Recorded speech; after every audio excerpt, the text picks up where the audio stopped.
واتبعوا ما تتلو الشياطين على ملك سليمان وما كفر سليمان ولكن الشياطين كفروا.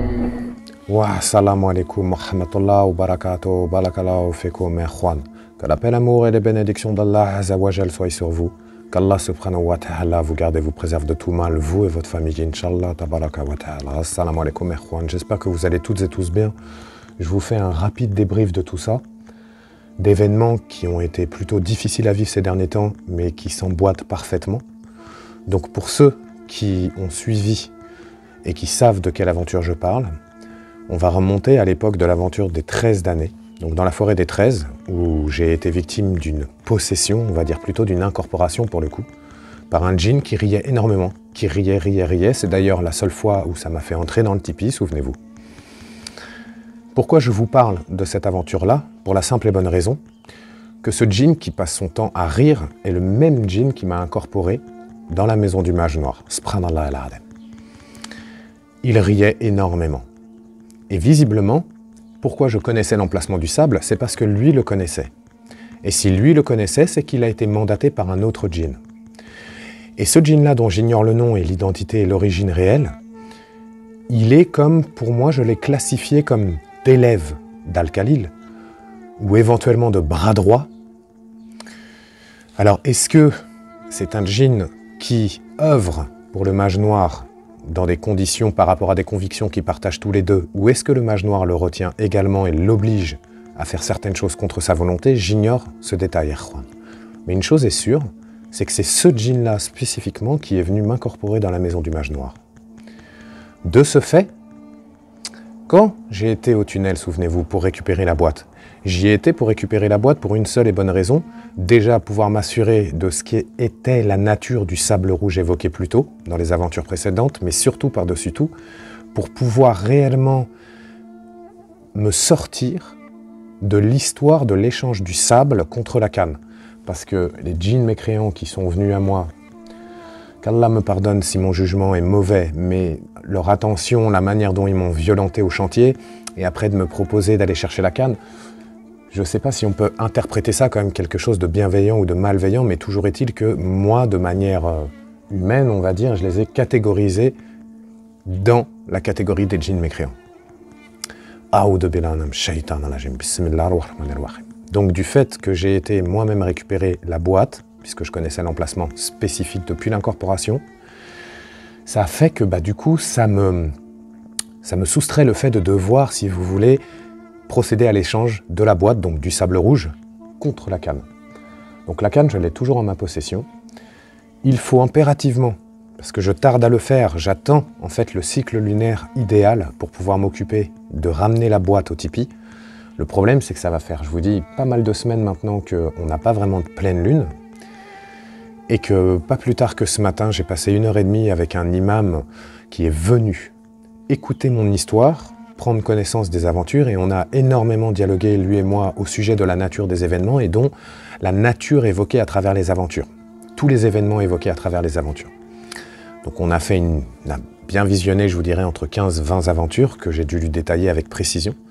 Donc cet imam-là, malheureusement, il va venir, Inch'Allah, tabaraka wa ta'ala, par la grâce d'Allah Azza wa Jal, mais d'ici un mois, parce que comme il m'a dit, vous êtes loin d'être le seul que je dois aider, en fait. Il y a des familles qui doivent aider, où ils passent plusieurs jours, plusieurs semaines. C'est un travail acharné et fastidieux, et qu'Allah subhanahu wa ta'ala lui facilite ce travail extrêmement difficile. Donc en gros, moi, il m'a posé des questions très précises, il m'a demandé le lien que j'avais avec eux, et surtout, par-dessus tout, il a appuyé sur un détail, il m'a demandé si, dans ma vie de tous les jours, il y avait des choses qui avaient réellement changé, en dehors du fait que les djinns maintenant fassent partie intégrante de ma vie. Donc je lui ai expliqué que justement, à côté de tout ça, nous arrivons à vivre totalement sainement et de manière cohérente, en fait. Et c'est là qu'il m'a dit, il y a un gros danger, justement. C'est que le fait que vous vous sentiez bien et que malgré tout, vous avez conscience de leur présence, résulte du fait qu'en fait, en réalité, les djinns, pour qu'on ne puisse jamais vraiment s'habituer à eux et se déshabituer d'eux, en fait, ils ont une emprise sur le psychique de chacun d'entre nous. Et surtout par-dessus tout, cette emprise est irrégulière, ce qui fait que l'âme, si vous voulez, Juan n'a pas le temps de s'habituer à la présence des djinns réellement de manière quotidienne, et en même temps on n'a pas le temps de se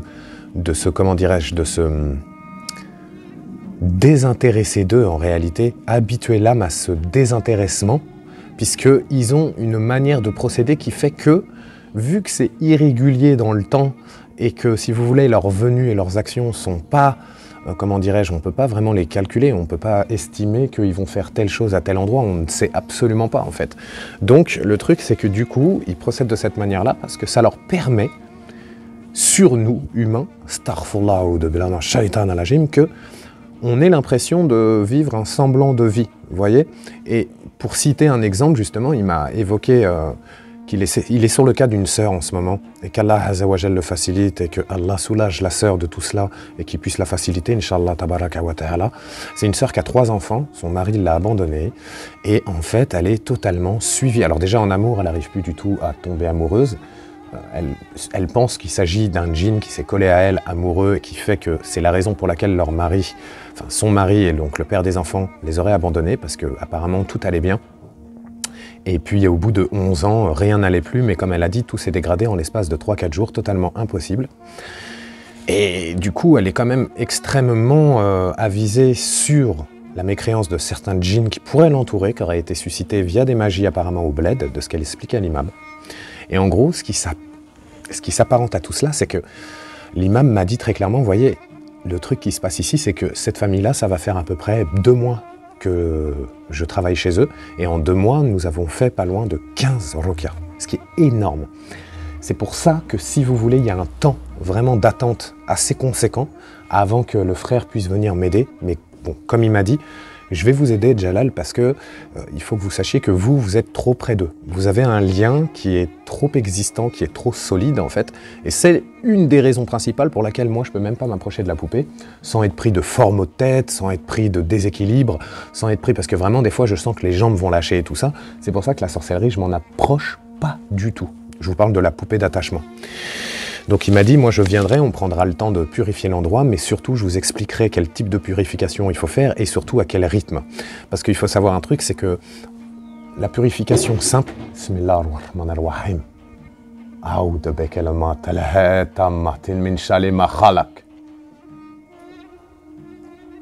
qu'Allah Azzawajal me garde de vous, wallah l'ardim.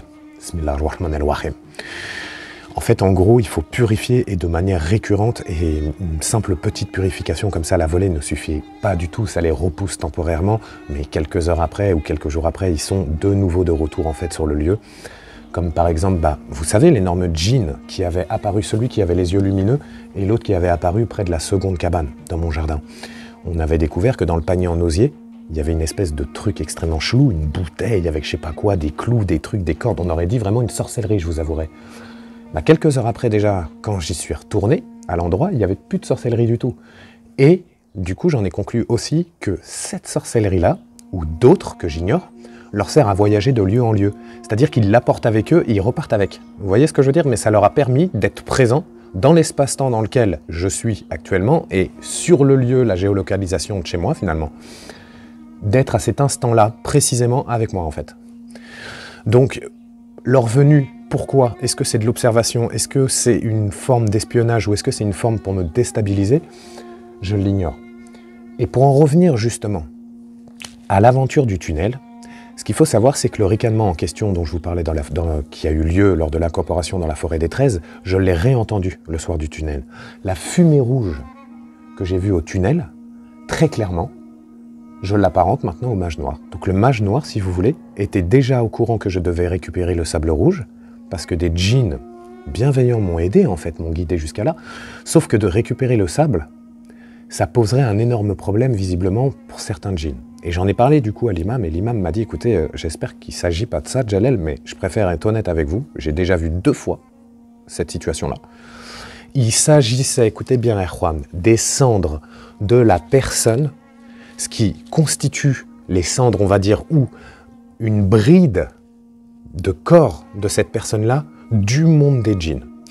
Non pas de notre monde, mais du monde des djinns. C'est-à-dire qu'en gros, c'est comme si vous voulez, il m'a dit, Pour faire très simple, c'est comme si vous récupériez les cendres de quelqu'un de défunt et que vous les aviez avec vous ici, en gros. Sauf que ces cendres-là proviendraient du monde illusoire.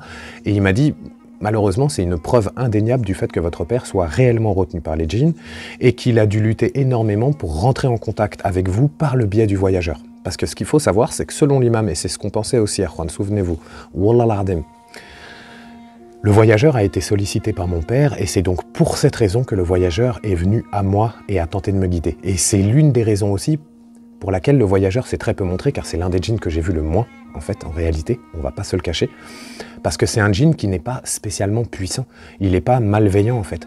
Donc il se fait largement écraser par la supériorité de puissance de djinns auquel moi je suis confronté, dont le mage noir. Et ce qu'il faut savoir, c'est que du coup, en ce qui concerne le voyageur, étant donné que c'est un djinn que j'ai très peu vu, et j'ai pas vraiment eu l'occasion de pouvoir le revoir ailleurs, ni de pouvoir continuer à approfondir un travail en termes de, même simplement un échange, une discussion, des questions, En fait, il s'est montré aux Trois Arbres, lors du moment où ils ont sorti la photo couverte de sang de Tesnim et moi, et qu'ils nous ont dit que ça nous protégeait et que c'était pas quelque chose de malveillant, à Audebelanam Shaitan Alajim, je l'ai vu au tunnel, et je l'ai vu à la grotte. Donc en fait, le voyageur, je vous avouerai que c'est un djinn qui est intervenu, en fait, de manière à pouvoir m'aider, car mon père a dû voir que j'étais dans cette situation-là, et que, starfullah, qu'Allah l'en garde, mais j'espère qu'il n'a pas pactisé quelque chose avec les djinns, et ça expliquerait, comme me dit l'imam, le fait que votre père soit du coup retenu par les djinns dans le monde illusoire. Subhanallah al-Adem. Parce que ce que ça m'a dit, le sable et mon père, etc., j'ai montré ça à l'imam il a dit « Oh, starfullah ». Donc c'est vraiment, si vous voulez, c'est quelque chose qu'il faut prendre avec des pincettes, parce que le sable, je ne l'ai pas encore présenté à l'imam. Donc comme il m'a dit, quand je viendrai, on fera un récapitulatif au niveau de la poupée, au niveau du sable, etc., de manière à ce que ça soit clair, qu'il puisse avoir un avis concret, comme sur la canne, parce que la canne, en fait aujourd'hui il a refusé que je sorte les objets tout simplement parce qu'il n'était pas venu pour ça, mais venu plutôt pour faire un préambule de ce qui allait suivre. Et très clairement il m'a dit, la canne pour moi c'est quelque chose que j'explique pas vraiment, parce que elle a cette fonction, si vous voulez, de les repousser, mais elle a cette fonction aussi de les attirer. Et du fait que ça m'a été ramené dans la maison du mage par une entité dont j'ignore totalement l'origine ou la cause, et il m'a dit, ça c'est pareil, c'est quelque chose qui reste inexpliqué et à déterminer. Donc il m'a dit, surtout la canne, ne l'échangez jamais, ne leur donnez jamais, ne faites aucun préambule d'échange ou aucune proposition, rien du tout. Éventuellement, utilisez-la pour essayer d'entrer en contact, pour tenter des expériences, mais ne vous en séparez pas pour le moment. Donc je ne m'en sépare pas pour le moment, Erwan. C'est la raison pour laquelle je l'emmènerai justement pour aller dans la forêt des 13, parce qu'elle peut jouer contre moi ou elle peut être d'une aide, d'une grande aide. Vous voyez ce que je veux dire? Ce qui s'est formé dans la fumée, c'est bien un Khalil en fait. Le truc c'est ça, c'est que donc Khalil était au courant pour les cendres de mon père, que vu que la boîte n'a pas été détruite, il y a toujours le lien de force qui nous relie tous les deux, donc il est toujours en fait en réalité collé à moi, une grande partie du temps. Starfullah, Audebelanam Shaitan Alajim, Bismillah ar-Rahman ar-Rahim. Ce qui fait que du coup, je vous avouerai que, parce qu'au départ, la fumée rouge, au tunnel, je me suis juste dit que c'était la magie qui était posée sur le mur, qui avait peut-être pris feu, sur le moment, j'ai pas calculé, mais le fait que, en fait, cette fumée démoniaque se reforme ici, et quand je l'ai vu avec le miroir et tout, ah oui, parce que le miroir, Erwan, c'est quelque chose que du coup, ça m'a permis de comprendre cela, ce que je vais vous expliquer de suite, c'est que le miroir, il a été apporté également par Khalil. C'est une information extrêmement importante que j'ignorais depuis tout ce temps. Parce que depuis que le miroir a été ramené ici, et ça fait des mois et des mois, j'ignorais dans quel but, et j'ignorais quel djinn l'avait ramené. Le fait que Khalil tenait le miroir devant lui pour que j'interréagisse avec ou quoi, mais de toute façon c'est totalement impossible. Comme je vous dis, ça m'a tellement, comme je l'évoquais dans l'aventure, en fait ça m'a, si vous voulez, soulevé comme si je n'avais aucun poids attractif par rapport à la Terre. Vous voyez ce que je veux dire? C'est-à-dire la physique telle qu'on la connaît, le fait qu'un corps est soumis au poids et donc à la gravité, on le sent quand on se lève, on s'assoit, on se déplace, on saute, etc. Là, j'ai vraiment senti comme si j'étais une feuille de papier, au moment où ça m'a jeté, en fait, si vous voulez.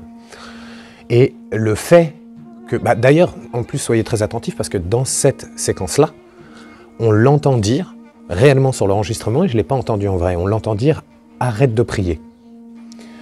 Et c'est au moment où je m'approchais de lui si vous voulez, pour pouvoir justement rentrer en contact et essayer de déterminer qu'est-ce qu'il était possible d'obtenir comme information. Mais en fait, il est juste venu pour me corser encore plus la compréhension des choses et rendre tout cela encore plus difficile que ce ne l'est déjà. Vous comprenez ce que je veux dire, Erwan? D'ailleurs, le bruit des sabots, le bruit des gros lots, le bruit de son élève qui rigole tout le temps, qui était là. Non, franchement, c'est vraiment quelque chose de dingue. C'est pour ça que, aussi, concernant l'enfant, je vais vous mettre en ligne justement l'aventure. Il faut que j'ai le temps de l'exporter, il faut que j'ai le temps de la filmer. Je vous avouerai qu'avec tout ce qui se passe, j'ai pas encore eu le temps de faire cela. Mais une chose est sûre, c'est que l'enfant, pour moi, c'est une entité qui prend la forme d'un enfant qui peut-être me ressemblait quand j'étais jeune. Mais quoi qu'il en soit, l'enfant lui-même n'est pas une entité à proprement dit. Comme m'a dit l'imam, il m'a dit il ne faut pas prendre l'enfant comme une entité d'enfant qui serait là, qui serait perdu, pile à l'endroit où vous avez découvert énormément de sorcellerie et où il vous est arrivé énormément de choses. C'est-à-dire que dans la forêt détresse, quand même, il y a eu énormément d'événements.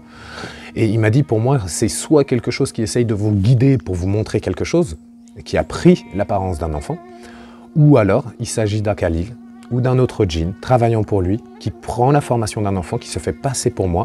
Et le fait de me dire que l'enfant est moi, si vous voulez, ça m'a un petit peu désorienté dans le sens où l'apprenti du mage noir, dans la maison du mage, a dit il est lui et il est nous et on est lui et on est lui, excusez-moi.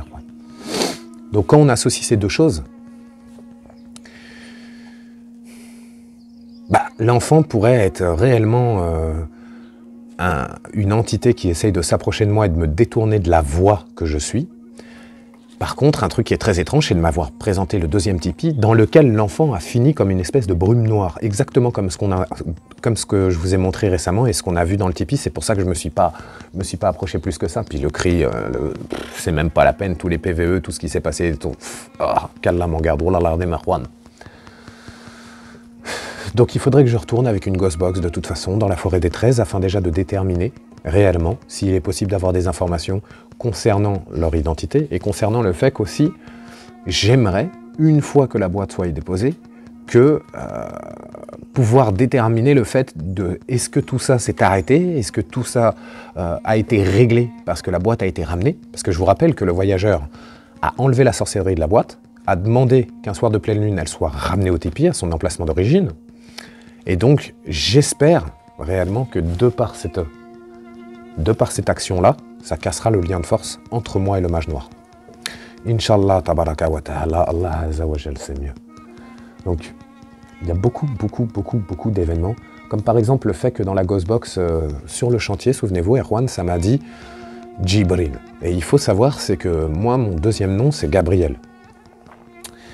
Et... Enfin, je m'appelle Alexis Jalal Gabriel, si vous voulez. Et c'est très étonnant, en fait, qu'il m'appelle par mes noms de différentes origines, en fait.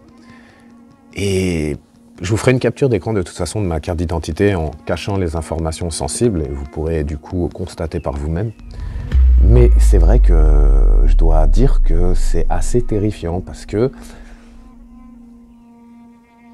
l'ange Gabriel alayhi salam, donc l'ange Jibril alayhi salam, je ne pense pas qu'il ait de lien spécialement. Il est possible qu'il ait fait quelque chose au nom d'Allah Azza wa Jal. Mais je pense plus qu'il s'agit de l'appellation de mon nom en arabe. Parce qu'il faut savoir quelque chose, c'est que souvenez-vous, l'aventure d'avant-hier, je me suis écroulé dans le noir. À l'endroit où je suis tombé, si vous voulez, Erwan, vous avez des barres de fer partout qui sont susceptibles de me perforer la cage thoracique en un rien de temps. Et je suis tombé vraiment pile dans l'endroit où il n'y a absolument rien. Subhanallah l'azim. Allahu Akbar. Et en me relevant, parce que moi, ça m'a fait faire comme une sorte de rêve éveillé en fait. C'est-à-dire que je me suis pas vraiment rendu compte que je tombais, je me suis rendu compte quand je me relevais du sol. Vous voyez ce que je veux dire? Et dans la Ghostbox, immédiatement en me relevant, c'est marqué Allah. Comme si Allah, Ya Rabbi, Allah, il était intervenu. Il avait du coup ordonné un commandement pour me sortir d'une situation extrêmement difficile, risque de possession, d'incorporation, ou même plus grave. Et je pense que c'est pour ça que le nom d'Allah subhanahu wa ta'ala est sorti dans la Ghostbox. Donc vous voyez, en fait, ce qu'il faut savoir avec Allah subhanahu wa ta'ala, Erwan, c'est qu'il intervient que pour très peu d'hommes de lui-même, on va dire, où il va organiser un commandement direct. Mais dans mon cas, à moi, je pense plus qu'il a envoyé quelque chose qui m'a aidé à sortir de cette espèce d'incorporation que j'ai vécue. Et c'est la raison pour laquelle le nom d'Allah Azzawajal a été évoqué dans la Ghostbox. Alhamdulillah Rabbi Alamin. Donc il faut savoir une chose, c'est que Allah, en mandatant et en dirigeant et en ordonnant des commandements et en passant par ses anges et par différentes forces divines qui œuvrent pour Allah Azzawajal, il vient nous aider, vous, moi, nos familles. C'est comme ça qu'Allah subhanahu wa ta'ala intervient en règle générale. Et par-dessus tout, j'entends des bruits au fond. Et par-dessus tout, c'est quelque chose qui est important de retenir dans le sens où les djinns ont une profonde discorde comme les humains. C'est-à-dire que bien avant la création des humains par Allah subhanahu wa ta'ala, les djinns étaient déjà et peuplaient et, on va dire, se déplaçaient à la surface de toute la terre depuis des millénaires avant nous. À tel point qu'à cette époque-là, subhanallah el-ardim, a'udhu billahi minash shaitanir rajim, mais Iblis à cette époque-là s'appelait Azazil et était parmi les plus pieux, les plus respectueux et les plus soumis à Allah Azzawajal. Ils priaient tous un seul Dieu, aucune association, et ils étaient réellement dans la soumission, mais très pieuse d'Allah subhanahu wa ta'ala. Avant qu'ils soient rongés par l'orgueil, et du coup, qu'ils décident de défier Allah Azzawajal, astaghfirullah, Allah, quand il l'a banni, si vous voulez, il l'a banni par l'orgueil dans ce qu'on nomme les enfers, les ténèbres, un royaume qui a été construit pour lui, très clairement une sorte de prison géante. Et en gros, si vous voulez, c'est à ce moment-là qu'Allah Azzawajal lui a mis le nom d'Iblis. Et beaucoup, énormément de djinns l'ont suivi. Énormément de djinns l'ont suivi. Car Azazil a toujours été du nombre des djinns. Il n'a jamais été un ange déchu ou autre. Il a été créé d'un feu sans fumée, lui aussi, d'un feu ardent sans fumée, mais... Et donc le fait que tous ces djinns le suivent, eh ben, ils sont persuadés de suivre la bonne entité. Vous comprenez ce que je veux dire? Donc ce que le mage noir vient faire ici, il vient le faire juste dans un seul but, l'adoration de celui qui doit suivre. Et les commandements d'Iblis, je le rappelle, sont réellement de causer un maximum d'égarement, mais que ça soit à tous les niveaux. Parce que Iblis, astaghfirullah, mais il n'a pas la mission unique de nous sortir, nous, du droit chemin. Toute créature créée par Allah Azzawajal, dotée d'une conscience et d'une intelligence, sont susceptibles, réellement, d'avoir le fait d'être égarés, en fait, par Iblis. Allah subhanahu wa ta'ala, c'est mieux, mais très clairement, c'est ce qu'il en ressort. C'est-à-dire que les animaux ou les entités qui ne sont pas douées d'intelligence et qui n'ont pas été créées dans ce but-là, par exemple, certains démons qui sont réellement créés pour causer un mal, eux ont été déjà créés en tant qu'adorateurs d'Iblis, si vous voulez. Ils sont nés du feu dans l'adoration d'Iblis, subhanallah al-Adem. C'est un truc totalement fou et c'est la raison pour laquelle, si vous voulez, vous avez un nombre infime de djinns qui sont bons et bienveillants. Mais c'est un peu comme la communauté des humains en fait. Vous voyez ce que je veux dire? C'est la même chose, c'est-à-dire qu'il y a beaucoup plus de mal dans le monde que de bien. Vous voyez? Et ça se voit aussi dans le monde des djinns. C'est la même chose, puisqu'ils ont un libre arbitre exactement comme les humains, ils ont cette manière de procéder et de pouvoir choisir, de se dire ça c'est bon, ça c'est pas bon, ça je le fais, ça je le fais pas. Et le truc c'est que ils ont été convaincus que la voie qui suivait était la bonne. Donc tourmenter les humains fait d'eux, finalement, ça les nourrit d'une certaine manière, ça les nourrit, ça les fait... comment vous expliquer ça?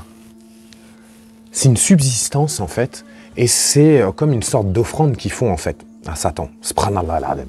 Bismillah ar-Rahman ar-Rahim. A'udhu bi kalimati llahi tammati min sharri ma khalaq. Donc en fait, si vous voulez, c'est pour ça que l'imam m'a dit je vais faire vite pour venir vous voir au plus vite.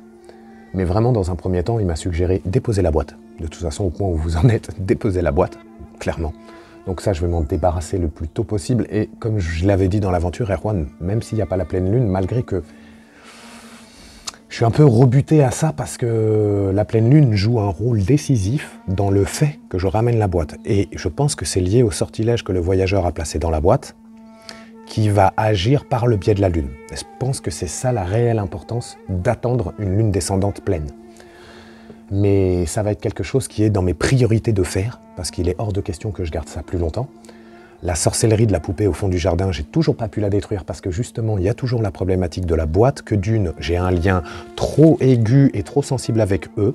Et comme l'imam m'a dit, c'est la raison pour laquelle vous êtes pris de tremblement, que vous vous sentez très très mal, à la limite de faire finalement une sorte de malaise, hein, très clairement, avec évanouissement et autres. Il m'a dit, c'est parce que vous êtes vraiment trop proche d'eux. À tel point qu'il y a certaines sorcelleries, certaines choses qu'ils ont mis en place que je ne peux même pas manipuler en réalité, parce que je suis même pas assez renforcé auprès d'Allah Azzawajal pour pouvoir le faire, et qu'il me manque de grandes parties de science et de connaissances qui me permettent de traiter réellement ça par mes propres moyens. Et comme il m'a dit lui, il m'a dit, je ne te cache pas que moi quand j'étais jeune aussi, ça a été très très difficile, et que pendant des années, j'ai appris par la grâce d'Allah comment faire. Donc il m'a dit, j'y ai réussi, tu pourras réussir aussi. Inch'Allah tabaraka wa ta'ala. Donc il y a un grand temps d'attente. Cet homme-là, c'est un homme de 75 ans. Donc vous verrez, c'est un homme sage. Que la paix, l'amour et les bénédictions d'Allah soient sur lui, qu'Allah le garde et le préserve et le récompense pour son travail incroyable et admirable qu'il fait, Inch'Allah tabaraka wa ta'ala. On pourra discuter, on aura l'occasion de discuter un petit peu, donc je lui ai dit, si ça vous dérange pas que je filme, etc. Il m'a dit non, il n'y a pas de souci et tout ça, tu pourras filmer, c'est avec grand plaisir même. Mais il y a un peu d'attente, parce que comme il m'a dit, il y a vraiment énormément de gens. C'est-à-dire qu'on ne se rend pas compte comme ça au quotidien, comme il me disait, on se lève le matin, on fait prière de socle, on fait ce qu'on a à faire. On ne va pas forcément faire attention qu'autour de nous, il y a énormément de personnes touchées par cela. Et il m'a dit, mais c'est horrible. Il me dit, moi par exemple, dans une semaine, ça m'arrive des fois de me déplacer chez 18, 19, 20 personnes, quoi. J'ai dit, autant que ça. Il me dit, oui, oui, vraiment. C'est-à-dire qu'il mène la prière à la mosquée, et puis en plus de ça, dans les interprières, il se déplace chez les gens pour les aider, et il me dit même la nuit au final. Même la nuit, des fois il se couche, il est 2-3 heures du matin.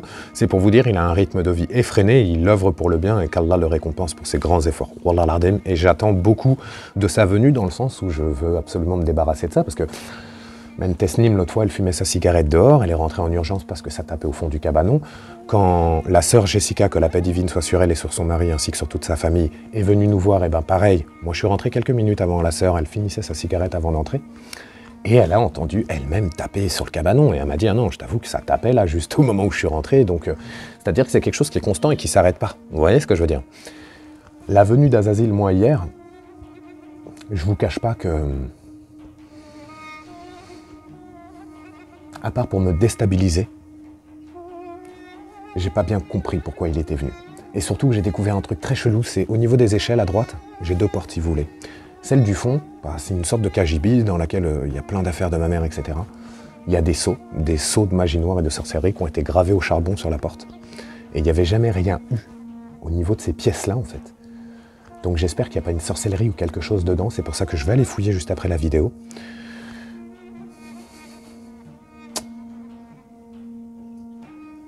Allah Azzawajal, c'est mieux qu'Allah me facilite cette difficile tâche. Wallah l'ardem akhwan. Après, il y a énormément de choses que j'ai pas pu vous débriefer là parce que ça durerait vraiment trop longtemps. Donc, je vous ai fait quelque chose de non exhaustif, mais je reviendrai sur plusieurs débriefs qui sont très très importants. Par exemple, oui, ça c'est un détail aussi qui me travaille énormément.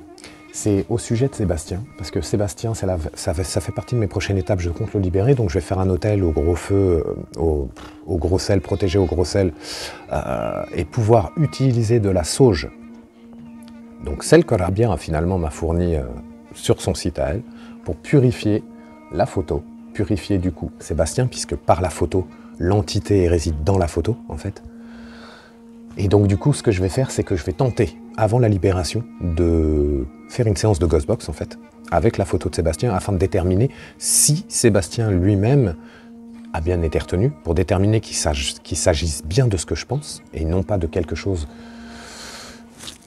de malsain que je libérerais et que je ferais passer vers la lumière, parce que, comme je vous dis, quand on libère une âme, on ne sait jamais vraiment en soi ce qu'on laisse passer, en fait. C'est pour ça que c'est assez chaud, c'est quelque chose, c'est un ressenti, soit on le sent sur le moment, soit on le sent pas et on laisse tomber le truc, vous voyez ce que je veux dire?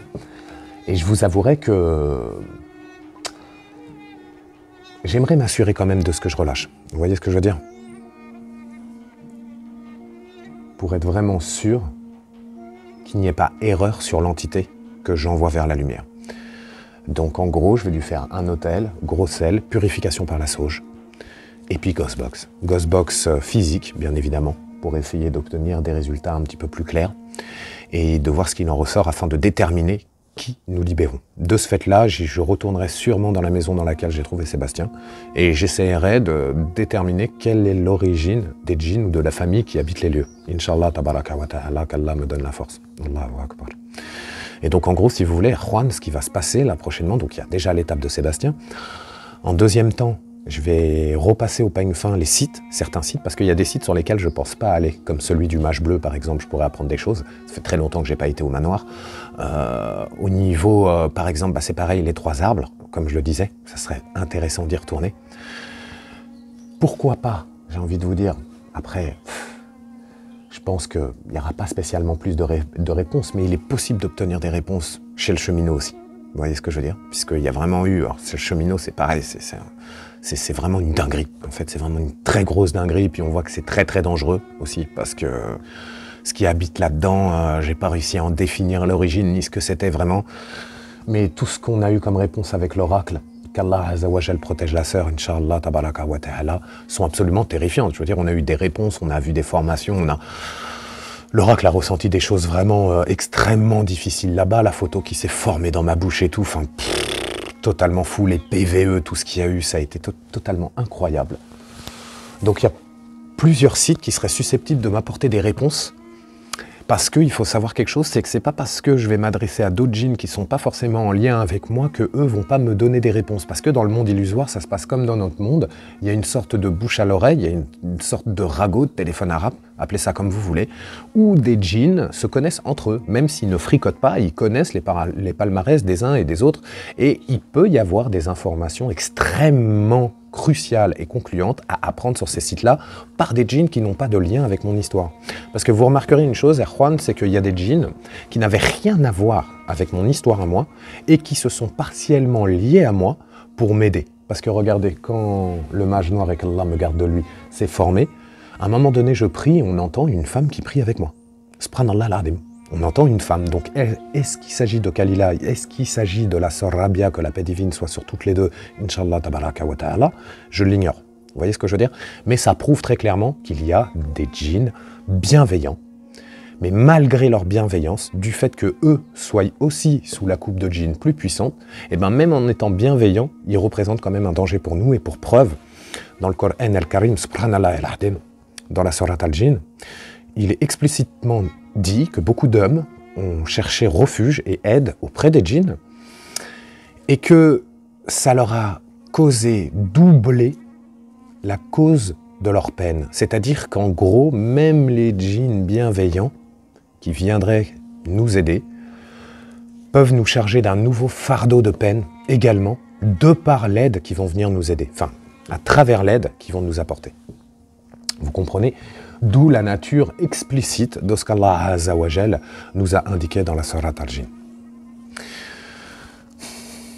Donc, de toute façon, le Coran al-Karim est la clé de voûte de tout cela. Il n'y a qu'avec les écrits divins et avec la science et les commandements d'Allah subhanahu wa ta'ala que je sortirai de tout ça, puisque comme l'imam m'a dit, tout ce qui t'arrive, c'est que par la grâce d'Allah Azzawajal, de toute manière, et par l'autorisation du vertueux.